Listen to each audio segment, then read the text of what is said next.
Usted vio un vehículo salir a gran velocidad de allí y el testigo dice, sí lo vi.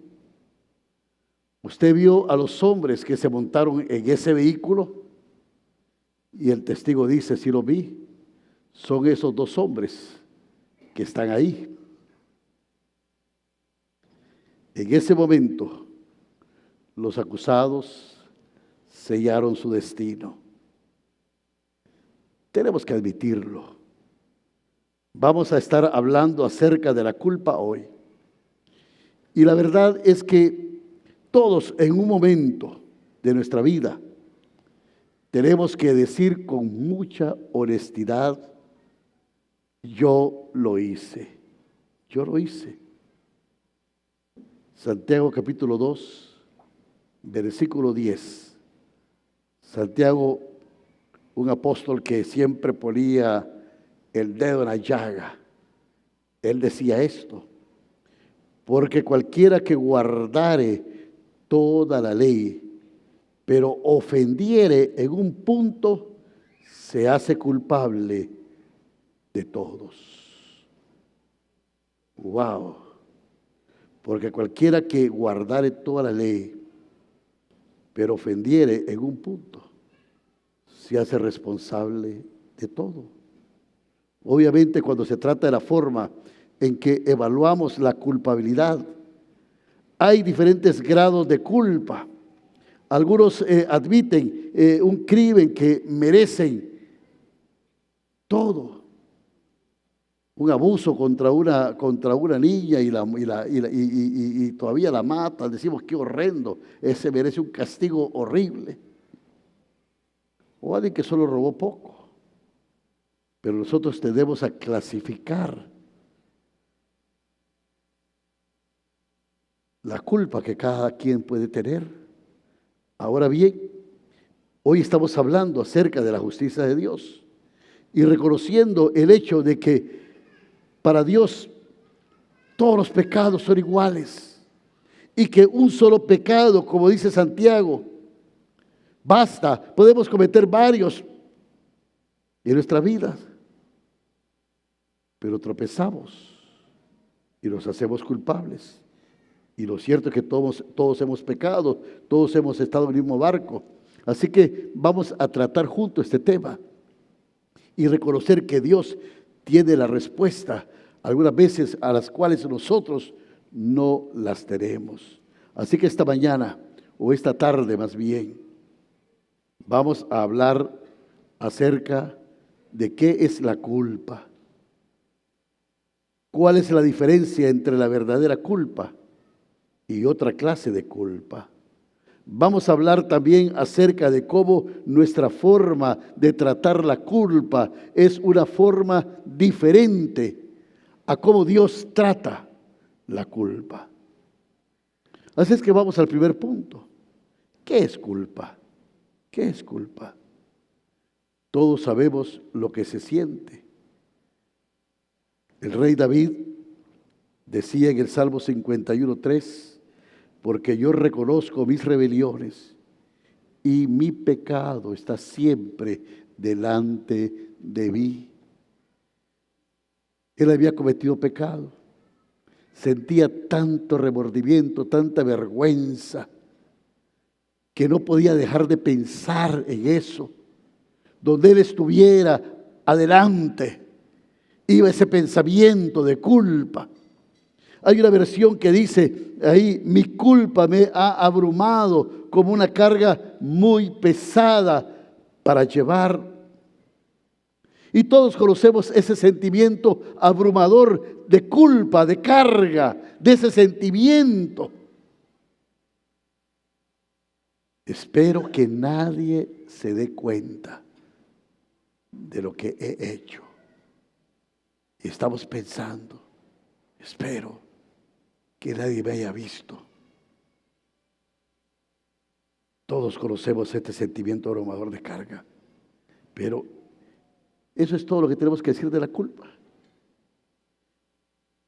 Esto es el significado que Dios le da. Algunos creen que la culpa es una especie de castigo que Dios nos da. Tienes que vivir con ese remordimiento, con eso, que te atormente un día, que te atormente todos los días. Al fin y al cabo, cometiste algo. El propósito de la culpa no es solo hacerte sentir mal. Él tiene un propósito mayor que ese. La culpa es una luz de advertencia, una luz que te está hablando y te está diciendo que hay algo mal en tu vida que tú tienes que corregir. Ahora, ¿qué nos va a ayudar? ¿Se han fijado cuando vamos en el carro y de repente se enciende una lucita roja? Ayudará que agarremos un martillo o algo y quebremos esa luz para que se apague y allí ya no exista. No. Algunas veces oímos un ruidito en el carro y no le hacemos caso hasta que el motor se quiebra. Y ahí está el asunto. Lo que está diciendo es que hay algo que tenemos que hacerlo de inmediato. Algo que hay que arreglar en nuestra vida. Y esa es la manera que tratamos con la culpa muchas veces. Tratamos de ignorarla o pretendemos que no está allí. Tenemos diferentes maneras de lidiar con estas luces de advertencia que Dios nos manda a nuestras vidas para que nosotros corrijamos. Pero la verdad es que si algo realmente está mal, lo mejor que podemos hacer es mandarla a reparar. Yo no tengo la habilidad de reparar las cosas, aunque quiera, pero mejor vamos a hacer, porque es lo que debemos hacer en nuestra vida. Esa luz de advertencia nos está diciendo que hagamos algo, que no nos quedemos ahí. Es Dios diciendo: necesitas algún tiempo conmigo, necesitas un tiempo con Dios, necesitas que esa luz de advertencia te diga que es tiempo que tú busques a Dios. Ahora, hay una importante distinción de descubrir sobre la culpa, porque hay dos diferentes clases de culpa, dos tipos de culpa. La primera es esta culpa genuina, y todos hemos tratado con eso. La culpa genuina que viene del hecho de que todos hemos hecho cosas equivocadas, que nos han herido a nosotros mismos, que han herido a otras personas, que han herido el corazón de Dios. Esa es la verdad honesta. A menos que nosotros seamos perfectos. Y la verdad, hermanos, que no hay nadie perfecto en esta vida. Todos hemos tenido que tratar con esa cosa real de la culpa. Este sentimiento es una culpa genuina. Cuando nosotros reconocemos que hemos fallado, cuando nosotros reconocemos que hay algo que está mal y que tenemos que buscar a Dios. Pero también está esa culpa falsa. Y hay personas que tratan con esta falsa culpa y no les puedo decir a cuántas personas he oído decir: tengo este sentimiento abrumador de culpa. No sé de dónde proviene, no sé de dónde hay, pero esto está en mi cabeza, esto está en mi mente. Hay algo ahí que no me deja descansar. Es como que le estuvieran mandando mensajes que dicen: es que tú piensas que eso es suficiente. ¿Llamas a eso aceptable? Mira todas las cosas que no has hecho, que no has terminado. Has decepcionado a las personas a tu alrededor. Esas son las cosas que generalmente estamos escuchando. Y sí, luchamos mucho con esto, y es el resultado de incidentes que pudieran no ser culpa de nosotros, que pudieran haber sido no culpa tuya. Algunas personas que que luchan con culpa falsa, luchan porque se vieron envueltos en el pecado de otro en ese momento de su vida. Pudo haber sido un padre, un amigo, un abuso físico o emocional o mental. Pero la manera que nosotros podemos ver esto es haciéndonos y pensar que eso está ahí, que los abruma, pero no querer hacer nada. Quizás muchos desde temprana edad se vio envuelto en el ciclo de pecado de alguien más y usted siente que no puede sacarse eso de su vida. Tal vez fue alguno de sus hijos y usted piensa que por lo que sus hijos están haciendo, usted está pagando ese precio. Las cosas que les pueden salir mal. También hay tiempos que la culpa falsa está ahí porque no puede dejar atrás su pasado. Y esto es lo que oigo decir a personas de esto. Le he pedido a Dios 1000 veces que me perdonen y parece que Dios no me escucha. El pasado los atormenta. Viven con ese sentimiento de culpa porque han herido a otras personas, porque han hecho cosas que han ofendido a Dios.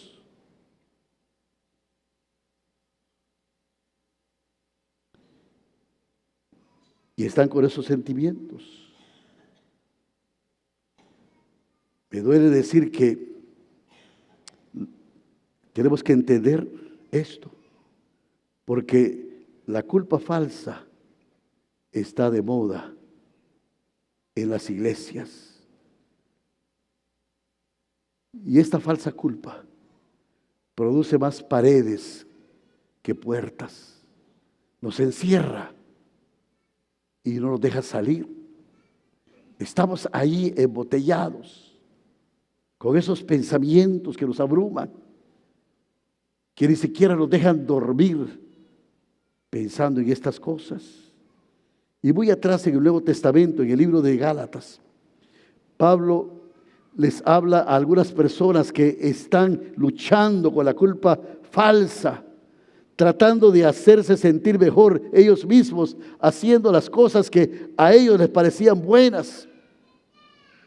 Y él escribe a la iglesia de Galacia, y en Gálatas capítulo 3 dice estas palabras.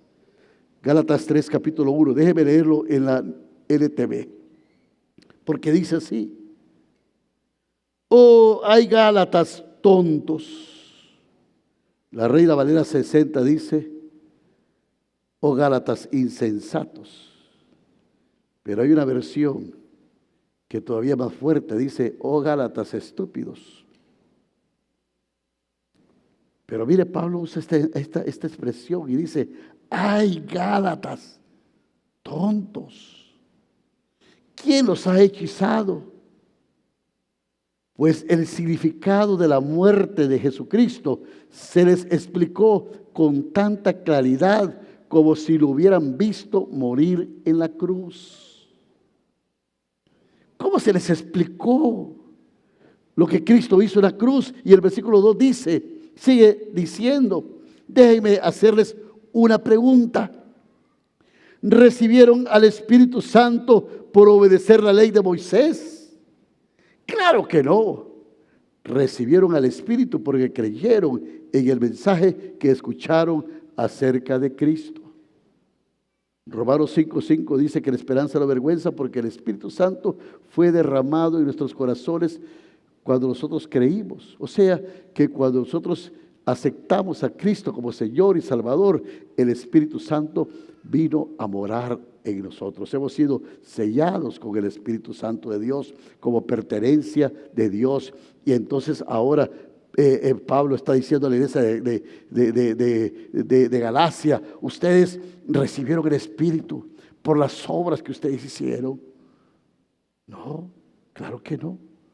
Recibieron el Espíritu porque creyeron. Y sigue diciendo más. Mire, Pablo dice: ¿será posible? De nuevo dice: ¿será posible que sean tan tontos? después de haber comenzado su nueva vida en el Espíritu, ¿por qué ahora tratan de ser perfectos mediante sus propios esfuerzos?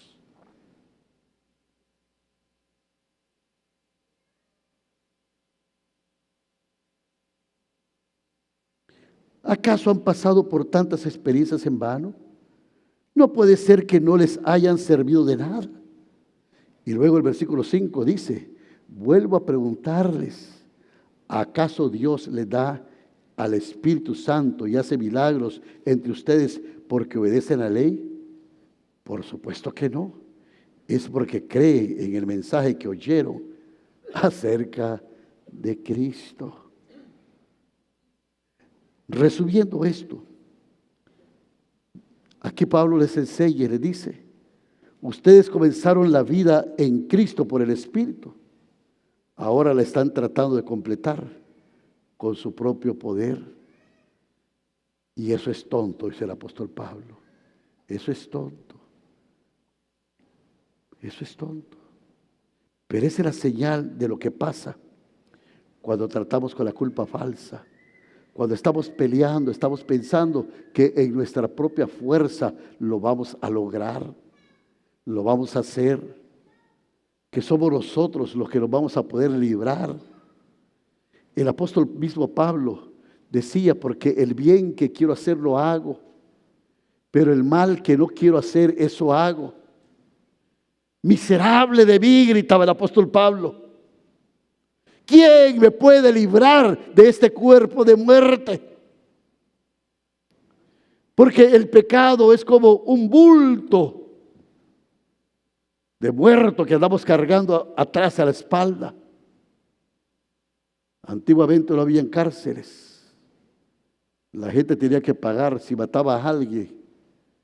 Le amarraban el cuerpo de la persona que había asesinado a la espalda, se la amarraban bien a manera que no podía soltarse y lo sacaban del pueblo. Y andaba con ese cuerpo hediondo y con ese cadáver atrás. La gente se volvía loca, se despeñaba. Y el apóstol Pablo dice, así es el pecado. Es como que anda un cuerpo, como que algo anda muerto allí. Estoy tratando de quitármelo por mis propias fuerzas y no puedo. Pero luego da un grito de victoria y dice, pero gracias doy a Dios por Jesucristo, porque Él me ha librado de ese cuerpo de la muerte.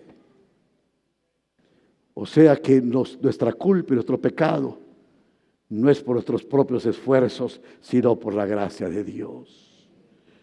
Y cuando nosotros venimos a Él y entendemos que esa luz de advertencia nos dice que ahí está listo para morir alguien, una carga pesada que no vamos a poder llevar, es porque tenemos que acercarnos a Dios. Y esto es lo que nos está hablando, porque Dios tiene maneras en que podamos manejar nuestras culpas, porque las nuestras no funcionan, mis hermanos, no funciona nuestra forma de manejar la culpa. Es asombroso cómo tenemos cosas muy comunes, todos los seres humanos, cosas que desde el principio lo tuvieron, desde Adán, desde Eva. La manera en cómo ellos manejan el primer pecado es muy común a cómo nosotros manejamos estas situaciones hoy en día. Y Génesis capítulo 3 nos está hablando sobre la caída del hombre, cuando el hombre desobedeció a Dios.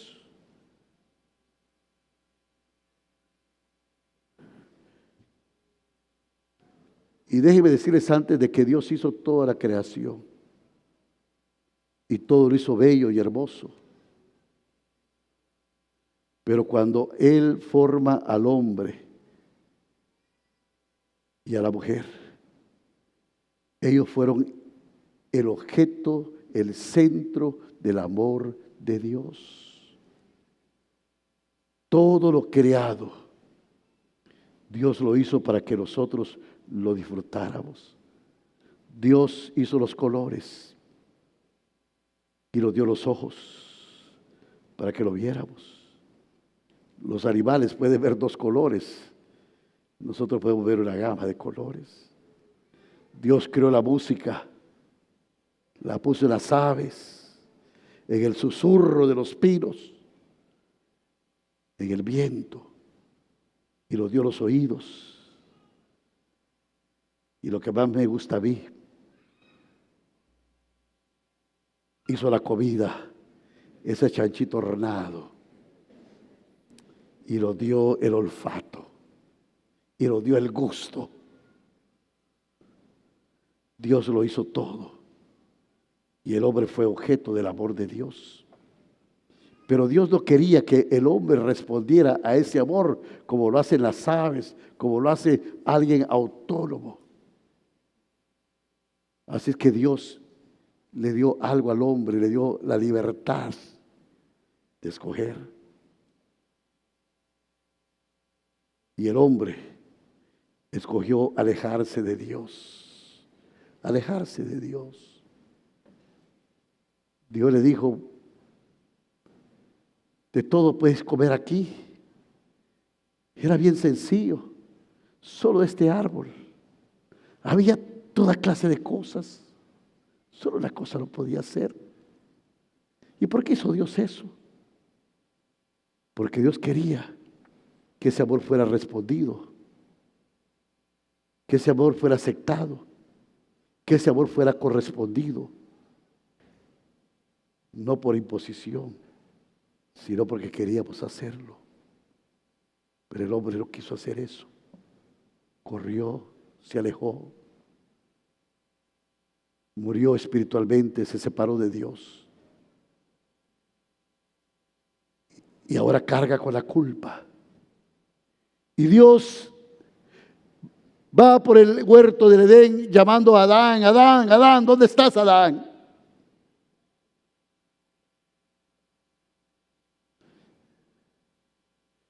Había hecho un delantal de hojas y estaba escondido.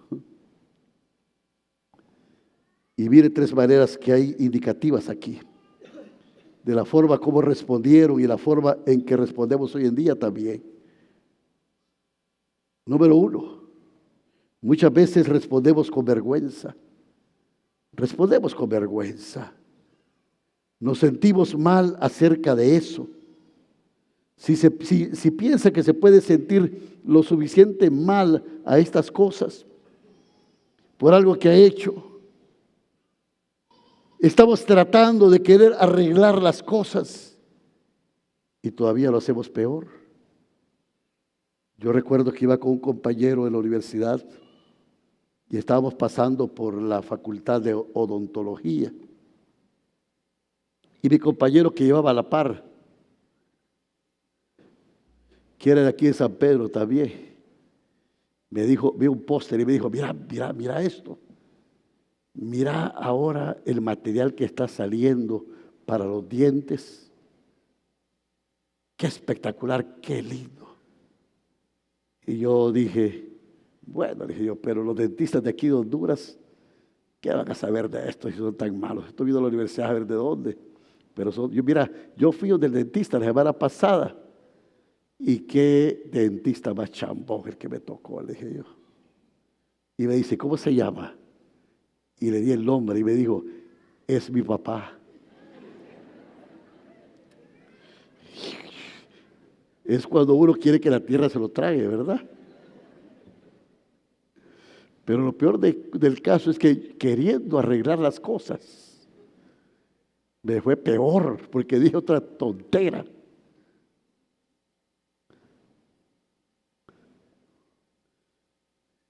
Y así hacemos. Tratamos la vergüenza de esta manera. Queremos arreglarla a nuestra manera, a nuestro modo. Y lo hacemos peor.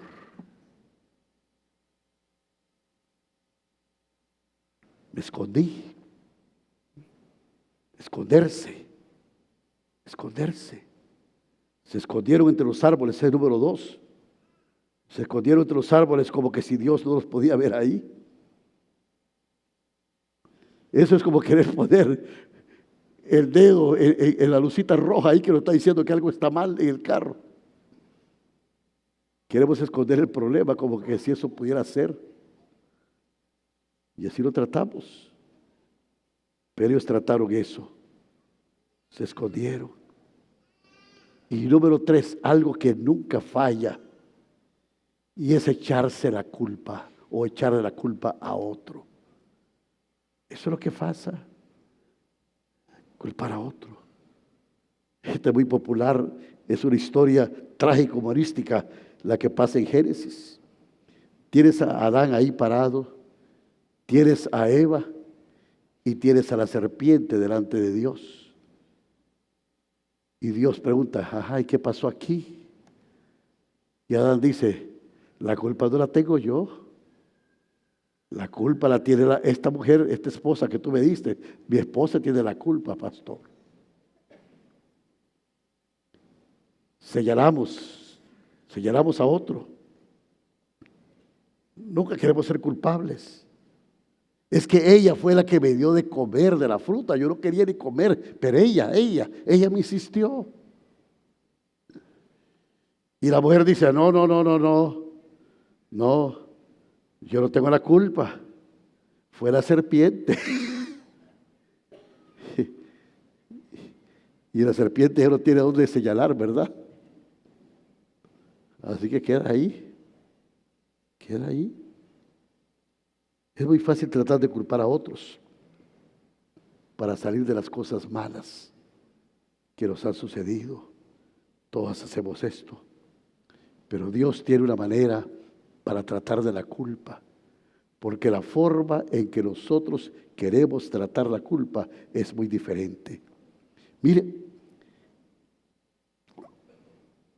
la manera en que Dios trata la culpa es a través de su gracia. La manera de Dios de tratar con la culpa es a través de su gracia. Cuando alguien acepta al Señor Jesús, uno de los primeros versículos que les enseñamos es 1 Juan 1:9. ¿Y qué dice 1 Juan 1:9? Si confesamos nuestros pecados, a ver, léalo conmigo. Si confesamos nuestros pecados, Él es fiel y justo para perdonar nuestros pecados y limpiarnos de toda maldad. Ahora, analicemos. ¿Han analizado este versículo alguna vez? ¿Tienen calor ustedes o solo yo? Dice aquí, analicemos este texto. Si confesamos nuestros pecados, esa es la forma en que tratamos la culpa. La culpa. Ahora, la parte de la gracia de Dios, ¿qué dice? Él es fiel y justo. Él es fiel y justo. Aquí está la parte de la gracia. Ahora, ¿cómo trabaja esa gracia? Para perdonar nuestros pecados, limpiando nuestros pecados y limpiándolos de toda maldad. Miremos estos 3 puntos, porque esta es la forma como Dios trata la culpa. En primer lugar dice, confiese sus pecados. Usted dice, Señor, yo lo hice. Confieso mis pecados, no solo mis necesidades, también mis pecados. No solo nuestra frustración, también mis pecados. No solo mi problema, también mi pecado. Ahora, ¿qué significa la palabra pecado? Hay muchas definiciones allá afuera, pero a mí me gusta una. Es yo diciéndole a Dios, discúlpame Dios, pero yo voy a vivir mi vida a lo Frank Sinatra. Yo voy a vivir mi vida a mi manera. A mi manera. Yo diciéndole a Dios, Dios, yo voy a manejar mi vida como a mí me ronque la gana. Como yo quiero. Como yo quiero. Yo tengo mis propios planes. Yo tengo mi propia visión de ver la vida. Yo no quiero estar cerca de ti, quiero correr lejos de ti. Quiero hacerlo de esta manera. ¿Y cómo hace eso? ¿Cómo confiesa a Dios sus pecados? Bueno, a través de la oración. Usted puede hablar con Dios, aún ahí donde está usted sentado o donde usted nos está viendo. Usted puede hablar con Dios este momento y puede decirle: Señor, estas son las cosas malas que yo he hecho. Estas son las cosas que están mal en mi vida, que me han avergonzado. Puede hacer hasta una lista y puede detallar esas cosas que están allí como una nebulosa en su mente, que está siempre ese pensamiento delante de culpa. Y usted dice: Señor,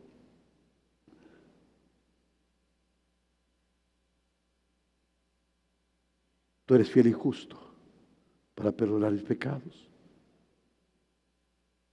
Así es que confiesa sus pecados. Le dice: Señor, toma ese versículo de 1 Juan. Dios, perdóname esos pecados. Y Dios está dispuesto para perdonar esos pecados. Y la gracia de Dios va a cubrir los pecados. Dígasela a Dios. La segunda parte de 1 Juan 1:9 nos recuerda la experiencia de la gracia de Dios. No solo tenemos que confesar nuestros pecados, sino que también debemos de confiar en el carácter de Dios. Confiar en el carácter de Dios. Y muchas personas confiesan sus pecados, pero no conocen a Dios. No conocen verdaderamente a Dios. ¿Y sabe cuál es el carácter de Dios? Dios es fiel y Dios es justo. Ese es el carácter de Dios. Un Dios fiel y un Dios justo. ¿Sabe que Dios no puede hacer otra cosa más que bendecir? La gente no conoce a Dios. Piensa que Dios es como una persona que anda atrás de ellos mirando qué cosa mala van a hacer con un garrote en la mano para ver que algo hace mal y pegarles un garrotazo en la cabeza. El concepto de Dios me hace rabiar algunas veces, que la gente tiene, me hace rabiar, porque muchas personas a sus niños pequeños le dicen: si no te comes la comida, si no te vas a dormir, si sigues corriendo, va a venir, y hasta usan el nombre de Dios en blasfemo, dicen: Diosito lindo va a venir y te va a castigar. ¿Y cómo los hijos quieren venir a la iglesia?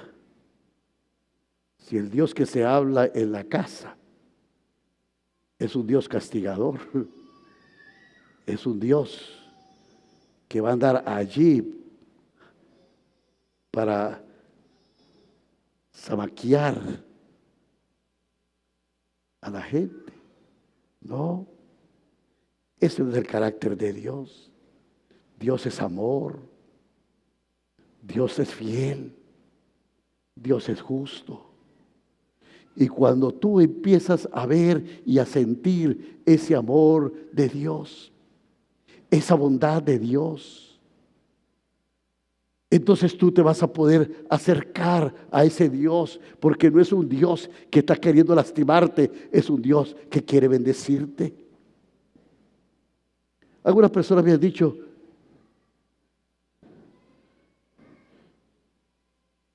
yo puedo estar cerca de Dios sin sentir a Dios. ¿Sabe qué, mi hermano? Cuando más cerca estamos de Dios, más sentimos su perdón, más sentimos su gracia, más sentimos que Dios está con nosotros. Cuando nosotros sabemos que ese Dios no es un Dios que está allí como un policía, sino que está con un Dios con nuestros brazos de amor extendido. Queremos llegar donde Él. Y ese es el Dios que queremos conocer. Él es fiel y justo. Así que hasta que se agarre de la armadura de Dios, hasta ahí usted va a sentir que es su Padre. Mire la intervención en Hebreos capítulo 10, versículo 22. Dice aquí la palabra de Dios en Hebreos 10, 22. Dice: acerquémonos con corazón sincero. Acerquémonos con corazón sincero, en plena certidumbre de fe, purificados los corazones de la mala conciencia y lavados los cuerpos con agua pura. Jesús, hermanos, nos libera de una conciencia culpable, y de eso se trata la cruz. De eso se trata, que Él diera su vida por nosotros. Una vez que hemos aceptado al Señor, la intervención que Dios nos da es que nos acerquemos, la invitación es que nos acerquemos a Él. Acércate a mí. Y cuando estamos cerca de Dios, dice Efesios, que Él los hizo sentar juntamente con Él en lugares celestiales. No está diciendo que Él nos va a sentar, dice que nos hizo sentar. Nos acercamos a Él y Él nos hace sentar en lugares celestiales. O sea, nosotros empezamos a ver con una óptica celestial las cosas. Usted se sube a un avión y mira desde lo alto las cosas. Las casas se ven pequeñas. Los buques en el mar apenas se miran de pequeños. Todo se mira pequeño. Cuando usted obtiene y va a la óptica celestial, hermano, usted mira con la visión de Dios y sus problemas se van a ver pequeños, porque se va a ver la gracia grande de Dios, porque más grande es su gracia que los problemas que usted tiene y sus necesidades.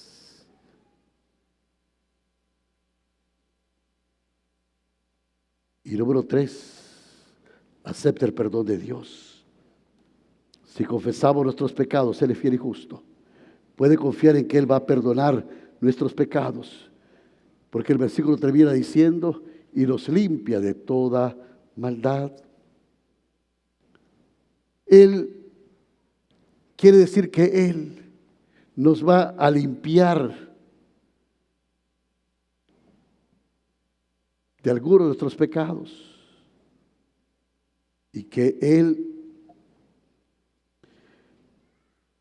va a quitar alguna de nuestra maldad. No, mi hermano, la Biblia no dice que alguna, dice toda nuestra maldad. Él nos limpia de toda nuestra maldad. Y qué importante eso acerca de la gracia de Dios, lo que Dios puede hacer. Conozco personas que le piden a Dios perdón. Reconocen que Jesús está dispuesto a perdonarlos, pero solo se sienten perdonados por alguno de sus pecados, no por todos. Pero ¿sabe que hay algo que a mí me gusta de Dios? Que Dios, que es el Dios omnisciente, dice la Biblia, el salmista, que no está la palabra en nuestra boca, y aquí tú la sabes toda. Dice que Él los conoce desde antes de la fundación del mundo. Antes que todo fuese dicho, ya sabía de todo usted. Es el Dios omnisciente, el Dios que todo lo sabe. Pero ese Dios que todo lo sabe, ese Dios omnisciente, se ha obligado a olvidar. ¿Qué se ha obligado a olvidar? El pecado confesado. La Biblia sigue diciendo: y los enterraré en lo más profundo del mar, y nunca más me acordaré de ellos. Así que, mis hermanos, cada vez que usted vuelve a decirle: Señor, mire ese pecado, el Señor te va a decir: ¿qué pecado? ¿De qué me estás hablando? Algunas veces Dios nos ha perdonado y no podemos sentir perdón porque cargamos la culpa, porque nosotros mismos no nos hemos perdonado. Pero ¿sabes qué, mi hermano? Dios vino a morir en la cruz del Calvario para pagar nuestras deudas, nuestros pecados pasados, nuestros pecados presentes, y aún nuestros pecados futuros, para que tú no cargues con esa culpa, sino que tú seas libre y puedas bendecir el nombre del Señor. ¿Por qué no cierras tus ojos?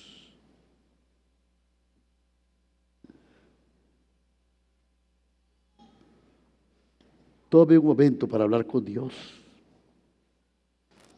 acerca de lo que hablamos hoy. Admita sus pecados a Dios. Hable con Él en su corazón. Hable con Él. Desde lo más profundo de su corazón.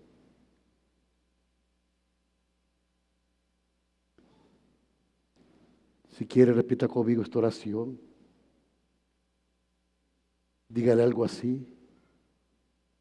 Padre, confieso mis pecados a ti hoy. Estoy de acuerdo contigo. He hecho cosas malas. Me han herido. He herido a otros. Te he herido a ti, Señor. Estoy cansado de tratar de mejorar las cosas a mi manera. Perdóname, Señor, por esto. Gracias por enviar a Jesús a morir en la cruz para que pueda ser perdonado. Gracias porque pagó la deuda por mis pecados. Pongo mi confianza en ti. Yo sé que tú eres fiel y me perdonas. Hoy, Señor, acepto tu perdón en mi vida. Ayúdame, Dios mío, a comenzar a vivir mejor en esa vida que te da gracia, en esa sublime gracia tuya que ha salvado a un infeliz.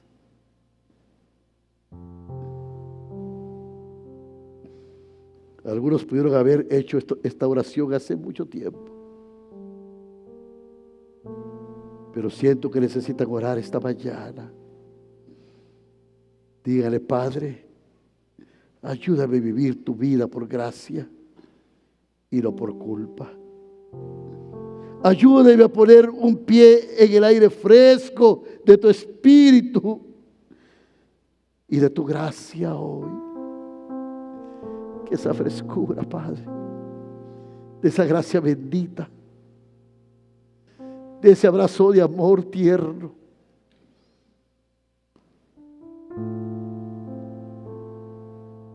de esa sublime gracia tuya, me haga sentirme libre, porque yo soy tu hijo y tú eres mi Padre. Hoy estoy tomando el compromiso de confesar tu palabra y confiar en ti. En el nombre de Jesús, toda mi culpa se va. Todo resentimiento se va. Todo remordimiento y culpa que hay en mi corazón se va. Toda cadena se rompe.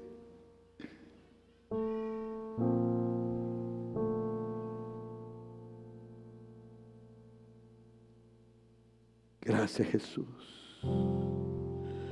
Gracias, Jesús. En el nombre de Jesús. En el nombre de Jesús. Amén.